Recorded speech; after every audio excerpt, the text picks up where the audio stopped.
sorry, the number you have reached is not in service. Please check the number or try your call again. This is a recording. Are you listening? Hello there, I'm Darius, and I'm Sam. and welcome to the Oxford Youth Podcast. This podcast is by young people, for young people, just to talk about the things that we care about. We're here to give you a voice, whether that's the voice of your creativity, your professionalism, or just something that you're doing that you feel needs to be spoken about. And if you want to get in touch and actually get on this podcast, you really can. We don't bite. I mean, we promise. And we promise. But the real question here is, are you listening? I mean, are you listening? Are you listening? Are you listening? Let's just get on into the podcast. Welcome back to the Black Lives Matter mini-series. There are some themes within this mini-series that may be upsetting to you. If it is triggering to you, themes of racism, bullying, and various other things, please we implore you to listen to another one of our podcasts that will be much more beneficial to you. Thank you, and we hope you enjoy the Black Lives Matter mini-series. Let's get into it right now. Hello there, and welcome back to another episode of the Oxford Youth Podcast. We are still in our Black Lives Matter mini-series. We have already spoken to Steve Pasanti and Sasha Johnson about being young, gifted and black and how they reacted to the Black Lives Matter movement, the resurgence of it, and more importantly, how they felt about George Floyd, amongst many other things. If you haven't already heard their episodes, make sure you go back and listen. But today, we are going to be chatting to Faustine, an amazing young lady. She won't be able to properly join us today, but you will be able to hear everything that she said. She is, again, all of these people I'm speaking to, they are young, gifted and black. They are absolutely amazing. They are next level people. She is the founder of an amazing community magazine, which I am so blessed and privileged to be a part of, called Collective Conversationz. They recently started a podcast, which I'm also on. So I'm on two podcasts, hey! But yeah, she is doing so many amazing things. She not only is passionate about the Black Lives Matter movement, she's extremely passionate about, fighting against period poverty, because that's another serious issue that needs to be tackled. Also, alongside her friend Bina, who actually also knows Sasha and works with her as well, they have created an amazing initiative called Women's Hub Oxford, which is helping so many young women with children, or just young women, or women generally, gain skills, learn to write CVs, do dance classes, different things, learn makeup skills. And I think it's absolutely amazing. So please do go and check all of the things that she's doing out. As I said, she won't actually be here with me, so we won't be having like a conversation like we have with the previous two. However, you will be able to hear every single thing that she says. Isn't that right, Faustine? Hi everyone. Firstly, I'd like to say a big thank you to Darius for inviting me to speak on this podcast. Sadly, I wasn't able to make it to the session and the conversation the others were having, so I have recorded a bit of my own to answer some questions and kind of say how I felt in the past few months, really. I'm first of all, because you can't see me, I'm going to explain a little bit about myself. I'm mixed race.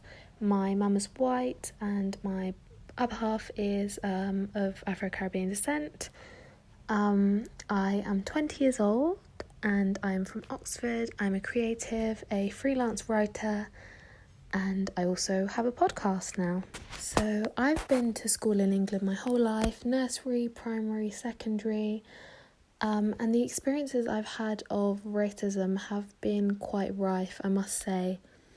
I want to start off by saying that my personal feelings are that a lot of biracial and mixed race women also do need to acknowledge that, yes, we have experienced racism, but we also have privilege compared to our dark-skinned brothers and sisters, and we will never be able to fully understand their experience. I'd like to start by disclaiming that.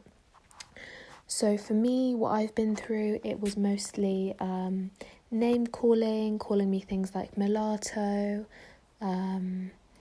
crossbreed, like I was an animal, the N-word, and things like that in the playground. That started from primary and continued all the way throughout my secondary school years.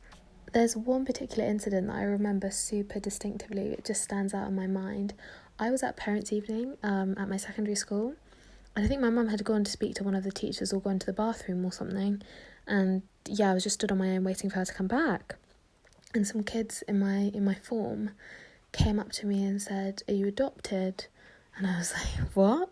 And they said, "Did your mum bring you from Africa?" Yeah, this experience really, really opened my eyes as to how bad and how racist the pupils at my school were. I went to a predominantly white school. There was only a handful of people of colour in my year and in my whole school, actually. I think what was so frustrating for me as well was that teachers would hear racist comments being made, sometimes overtly and sometimes, more subtle things like microaggressions, and there was never anything done about it. It was just kind of brushed off as, oh, kids will be kids, oh, well, your hair's down curly and we've normally seen you with it up, so they're going to make comments because they haven't seen you with your natural hair down.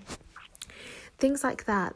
These children would always have excuses made for them as to why they were being racist, and I never really fully understood that at all, really.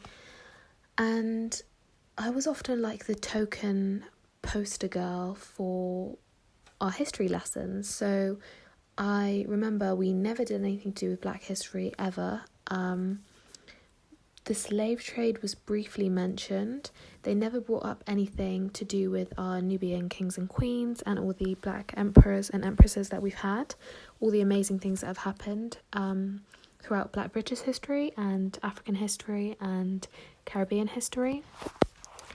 And sometimes I'd get kind of, if anything was related to racial topics, everyone would just stare at me and expect me to come up with some miraculous answer and speak on behalf of all Black men and women, which is something that obviously I can't do because I've experienced what I've experienced and other people have experienced different things. I can't speak for a whole race. And then as I got older, I started experiencing different things, like so in Oxford we had the new Westgate open a few years ago, and I was getting old enough to kind of go out on my own without my parents.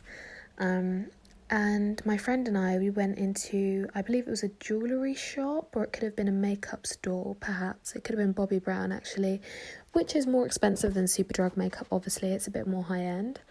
And the minute we walked in, my friend is a dark-skinned Nigerian woman. The minute we walked in, security followed us, and it wasn't subtle. They clearly were following us, like 2 steps behind us at every moment. Anything we picked up to like have a look at or test on our hand, they would just, it was almost like they were convinced we were going to steal something and that we would not be able to afford any of the products in that shop. In the end, my friend actually ended up buying multiple things. So yeah, clearly that was definitely an act of racism, in my opinion. It's just the prejudgment that they just think, well, they can't afford anything here, or they're coming to steal or cause trouble. So thank you all for showing up today, because we're tired. And we are still fighting, but we are tired. And after you show up today, I need all of y'all to pause and ask yourselves how you show up for Black folks every day. Because when the media crews leave and when all of this ends, this is our life. In the United States and in the United Kingdom, we're dealing with racism every day. And it's systemic. So don't just show up today. Please keep showing up. Thank you. I also just wanted to cover the types of questions that I find really frustrating and questions that I wish non-Black people would stop asking me. So obviously none of us like having our hair touched. I mean, would you just walk up to a white lady and think, oh, I'm going to come and touch your hair, it looks lovely and blonde? You just wouldn't do that. It's just not normal behaviour to just randomly go up to someone and touch their hair. It's very odd to me. It's very weird. So no, you cannot do that. That is weird. Don't do it. Don't ask. Don't even think about it. That is one of them. Obviously, you cannot say the N-word. That cannot happen. So please stop asking us, well, I'm your friend, so does that mean I can say it? Am I an exception? No. You can rap along to J. Cole or Kanye West, but you can just pause for a minute when it gets to that word, and then resume your rapping. It's the 100-year anniversary since Black Wall Street was burned to the ground. Black people will become financially stable again. We are financially literate. We always have been. And that is why we're feared. Because we work, and we don't stop working. We don't know how to quit. Another question that I kind of wanted to cover, and that I think my friends and fellow colleagues on the podcast might cover, is what do we think that could be done to improve / repair 400 plus years of oppression? And my short answer to that is you can never undo the trauma, the damage, the pain, the long-lasting, horrendous effects of 400 plus years. However, I do think that Black Americans should get slavery reparations. I am definitely in favour of that. I know that liberals were much against this, but Bernice King, the daughter of Martin Luther King, responded by, like an absolute queen, like the queen she is, period, said, America doesn't deserve credit for ending slavery. What America ended on paper reflects an ideology and a quest for power at the expense of humanity that are still prevalent in policies, spirit and mores of this nation. This definitely applies to the UK as well. So I would say I am in favour of that. As I said previously, I do think that financial reparations, so monetary reparations, are good, as well as removing down every single statue, and I mean every single one, girl. None of them should stay up, of racists like Colston and more, should be completely knocked down. However, I do believe that most appropriate reparations should be free services. A lot of African Americans and Black British people live and also struggle in poverty, particularly in America, because their families couldn't actually recover from slavery. So in America, I would say free healthcare, medical, free higher education, it will be really beneficial. And in the UK, more services like hubs, community spaces for people of colour only, just more resources in our young people in general is what we need. That is the kind of compensation and reparation that is essential and must be done. It's not up for a debate, it has to be done. A lot of people think it's too late, and I understand, because of how much pain the community is in and how much damage these 400 plus years has done. But I think we owe the very bare minimum is financial compensation and free services that all should be entitled to, really, is the short and sweet of how I would say it. It is a very tricky subject, and I'm trying to condense it all in the time limit of this podcast, but as a summary, that is what I would say. My reaction to the murders, and I don't agree with the term accidental murder or manslaughter. I define it as complicit murder. They know what they're doing with excessive force and how the police behave. So yeah, my reaction to the murders of Ahmaud Arbery, Breonna Taylor, George Floyd, and all the other Black women and men who have lost their lives at the hand of the police was, sadly, it wasn't shock, because this has been happening for hundreds of years, and it came as no surprise. But however, the pain I felt was really, really deep. I think it really kind of rippled throughout the whole Black community, no matter where you were in the world, whether you're in Spain or England or you're Black American. We all felt that pain and shared that pain collectively. What I would like to bring up that has been frustrating me and upsetting me a lot is the lack of use of trigger warnings. I've seen a lot of posts and videos being shared of, lifeless Black bodies lying on the floor after being fatally shot by the police for no actual reason, with no trigger warning or no one letting us know that what the content they've posted is going to be traumatic. Every time that's posted and every time a black person has to see that story or watch that video without being, told what the content is, it's very traumatic for all of us. I do think that people are very desensitized to black deaths. People, if the roles were reversed and it was a white person that was murdered in that way, I think people would think, it's more sacred, you can't just show people lying on the floor fatally shot. The desensitization of black bodies is really, really upsetting. How we're so accustomed, and it's just like, this is just a normality. It is not a normality. We should not be getting used to the fact that this happens to our brothers and sisters. It has never been acceptable and will never be acceptable, no matter what crime they have supposed to have done. And again, I say the word supposedly because we don't know whether crimes were committed or not. And in the 3 individuals' cases, as I mentioned earlier, Ahmaud, Breonna and George Floyd, none of them actually committed any crimes. Breonna Taylor was asleep, Ahmaud was going for a run, and George Floyd was just going about his usual daily life. In addition to this, I have seen comments on social media of people saying, people should not commit crimes, not resist arrest, and then police wouldn't have to behave like this. There is no justification, and I mean no justification for this.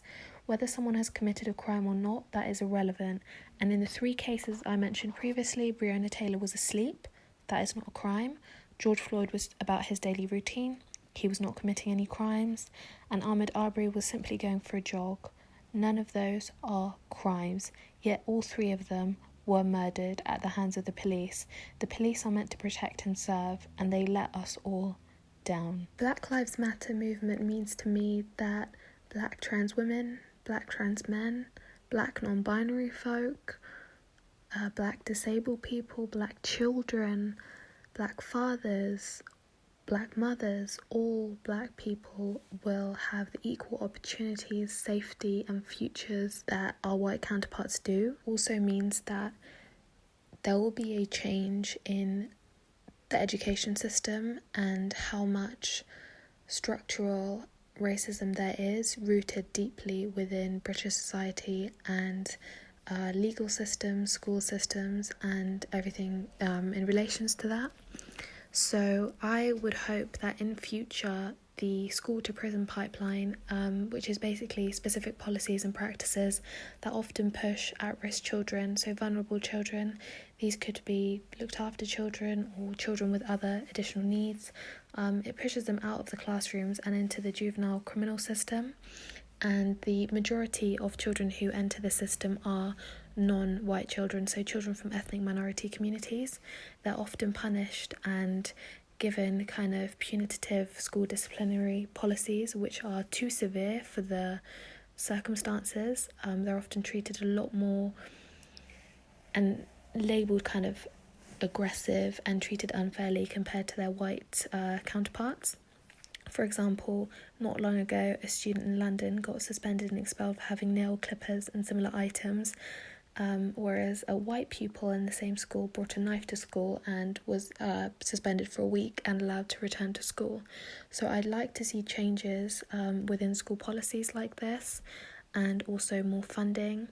And in particular, school environments have been so far failing to provide support for children who are suffering from a multitude of trauma-based issues, and this can often come from racial trauma and lots of other things that non-white children experience more than Caucasian children. So I think that's always something to bear in mind, is that the Black Lives Matter movement is not just for one particular thing, it's for equality across the board. The more you push us down, guess what? We get back up. We get back up. We always get back up stronger. Like air we rise. So no matter what anybody says to you, whatever everybody does to you, you can be stronger. You can be stronger every time. See, Faustine made some exceptional points, and you know, we all have extremely different experiences. As we have been speaking throughout the start of this mini-series, we're all different. There is no Black person that is exactly the same. And because our experiences are different, when you ask just one Black person on, you know, their experiences to speak for all of Black people, it kind of doesn't make sense because we're all different. In the same way that you can't just ask one woman her experience of something when there are so many other women around that are completely different. So thank you so much for listening to this first part. We really do appreciate you taking out the time to listen. What I want to say to you guys is keep this conversation going. Keep this conversation going within your family, within your friendship groups, at work. I know some people are returning back to work now, obviously with your face masks on because, you know, got to stay protected. But yes, I think it's extremely important that we continue this conversation. The next part of this podcast mini-series is going to be a section called You Can't Take Our Youth Away. We are going to be speaking to some amazing people at the Mandala Theatre Company about various different things, about some of the topics that we've spoken about today, but also talking about the necessity of amplifying Black voices, how we all should be approaching systemic racism and how they're doing it within their organisation, why we should be listening to the voices of marginalised Black youth, and why the arts is probably one of the best mediums for activism. Why, you know, people can, you know, see things like films or TV shows that, you know, have big topics in it that are telling people like, you know, stop killing Black people, like stop. And it really resonates with people. And those are just some of the things that we're going to be speaking about in the next part of this mini series. Thank you so much for listening to all of our stories. We all are responsible for continuing to amplify Black voices. And don't just do it because you feel like you should, do it because you want to. Thank you guys. I appreciate you. I appreciate you for taking out the time to listen, to watch, wherever you are viewing this. I appreciate your presence here. It means a lot because these conversations need to be had. They really, really do need to be had. So yeah, thank you guys so much. And I will see you. Well, I won't see you. You will hear me or see me on the next part of the Black Lives Matter mini-series here on the Oxfordshire Youth Podcast. Bye.